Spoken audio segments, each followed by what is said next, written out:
শুভরাত্রি বন্ধুরা। রাত্রে দেখো একটা পাতলা ঝোল বানাচ্ছি। তোমার কালো জিরা, শুকনো লঙ্কা আর পেঁয়াজ দিয়ে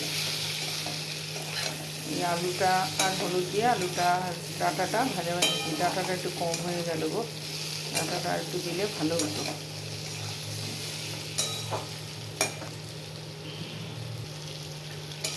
হলুদের গন্ধটা একটু মরে গেলে তোমার কাশ্মীরি লাল লঙ্কা গুঁড়োটা দেবো। একটু গরম না, পারছি না গো, একদম পারছি না। ওই জন্যে টমেটো কিচ্ছু দিলাম না, কোনো রকমের একটা ঝোল বানাচ্ছি।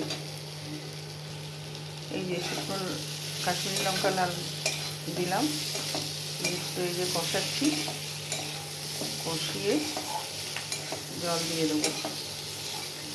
তোমাদের বলেছিলাম না আমি রাত্রে সেদ্ধ খাই, দেখেওছো তোমরা সব বন্ধুরা আমার ভিডিওতে। আজকে আর ভালো লাগছে না তো কিছু সেদ্ধ করতে অনেকটা সেদ্ধ করতেও অসুবিধা হয়। আমি সব একটা করে সেদ্ধ করি তো, আলাদা আলাদা করে, তাই আজকে আর ভালো লাগলো না। কোনো রকমে এর মধ্যে এই ঝোলটা বসিয়ে দিই।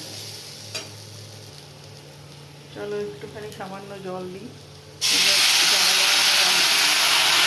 যারা আমার রান্না দেখেছে, ভিডিও দেখেছে জানো আমি একটু জল দিয়ে আবার এই মশলাটাকে আমি শুকনো মশলাই দিই। অনেকে যেন ভিজিয়ে রেখে দেয়, ওটা আমি খুব কম দিই, শুকনোই দিই আমি।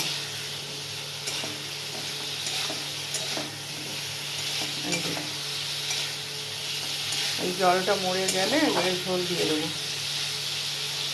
দেখো বন্ধুরা, জলটা মরে এসছে, এবারে দেখো ঝোল দিয়ে দিচ্ছি। একটু ঝোলই করব, কারণ আমি আর আমার ভাগনা খাই তো, ও একটু পাতলা ঝোল পছন্দ করে খুব।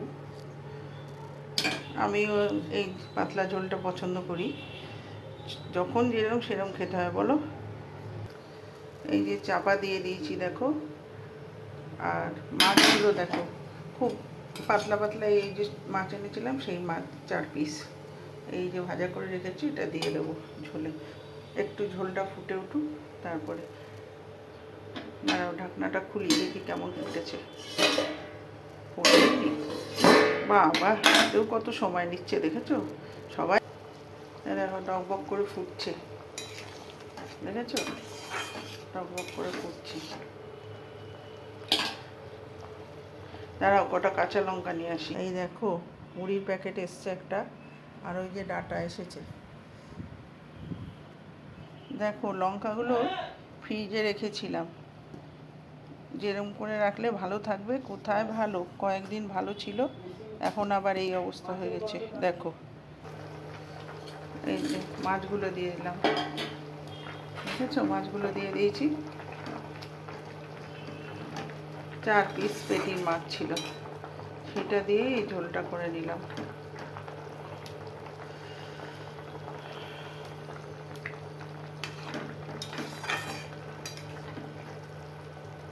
প্রচণ্ড গরম লাগছে গো, আমার মনে হচ্ছে বাঁচবই না বোধহয়। চলো বন্ধুরা, টাটা বাই বাই। আবার তোমাদের সাথে এরকমভাবেই গল্প করতে চলে আসছি অন্য কোনো ভিডিও নিয়ে। ভালো থেকো, সুস্থ থেকো।